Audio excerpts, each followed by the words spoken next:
Sertraline is sold under the trade name ZOLOFT, among others. It is an antidepressant. The class for this drug is an SSRI, which stands for Selective Serotonin Reuptake Inhibitor. Some of the indications for ZOLOFT may be major depressive disorder, obsessive compulsive disorder, panic disorder, post-traumatic stress disorder, premenstrual dysphoric disorder, and sometimes social anxiety disorder. The administration for this drug can be taken orally, either through a solution or a tablet. Recommended forms and strengths could be 25 milligrams, 50 milligrams, or 100 milligrams. The maximum is 200 milligrams per day. The recommended dose for initial use in adult women with premenstrual dysphoric disorder is 50 milligrams per day. Subsequent doses may be increased in case of inadequate response, such as 25 to 50 milligrams per day. Precautions for taking this drug are suicidal thoughts and behaviors in pediatric and young adult patients. Also, serotonin syndrome, which is a potentially life-threatening condition. Drugs that interfere with serotonin reuptake inhibition, including ZOLOFT, increase the risk of bleeding events. Co-contaminant use of aspirin, NSAIDs, or other antiplatelet drugs may add to this risk. In patients with bipolar disorder, treating a depressive episode with ZOLOFT or another antidepressant may precipitate a mixed or manic episode. Advise patients to notify their healthcare provider if they develop an allergic reaction such as rash, hives, swelling, or difficulty breathing. Inform pregnant women that ZOLOFT may cause withdrawal symptoms in the newborn or persistent pulmonary hypertension of the newborn.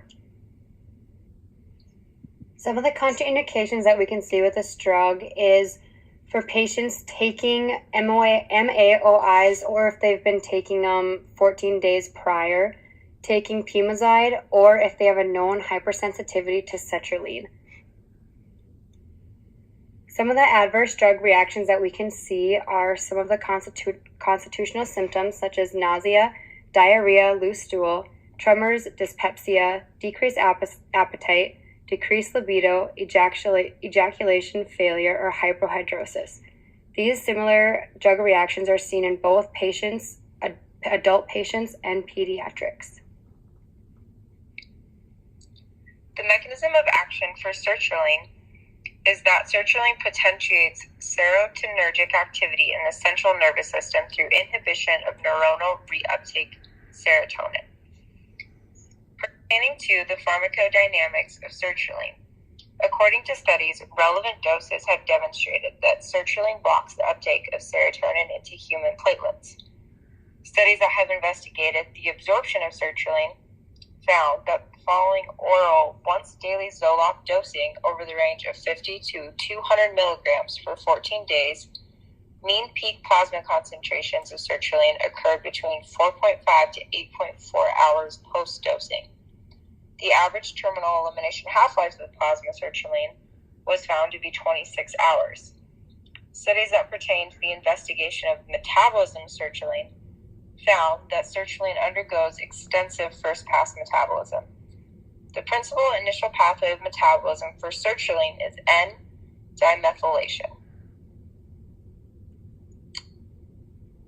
It is important to monitor all patients being treated with antidepressants for clinical worsening, suicidal thoughts, and unusual changes in behavior, especially during the initial few months of treatment, or at the times of dose increases or decreases.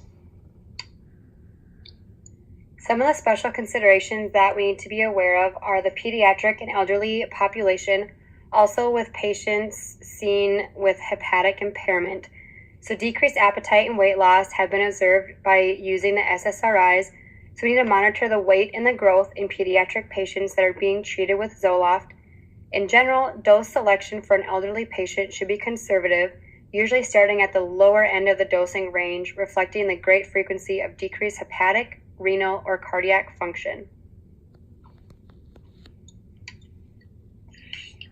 PT implications of this drug is to monitor and report signs of serotonin syndrome, including hypothermia, rigidity, myoclonus, and autonomic instability with fluctuating vital signs and extreme agitation that may proceed to delirium and coma.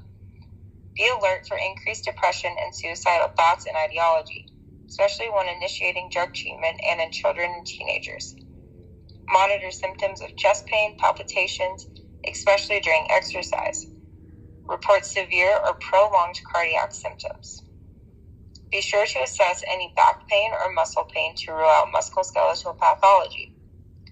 And also make sure you assess paresthesia, which is numbness or tingling, also tremor, twitching, or any changes that are of concern.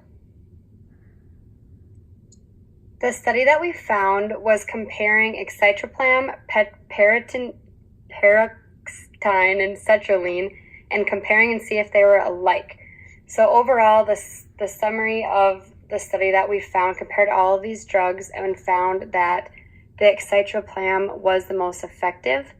And so it is known that the newer antidepressants are being used, and all of these three are being used daily by patients.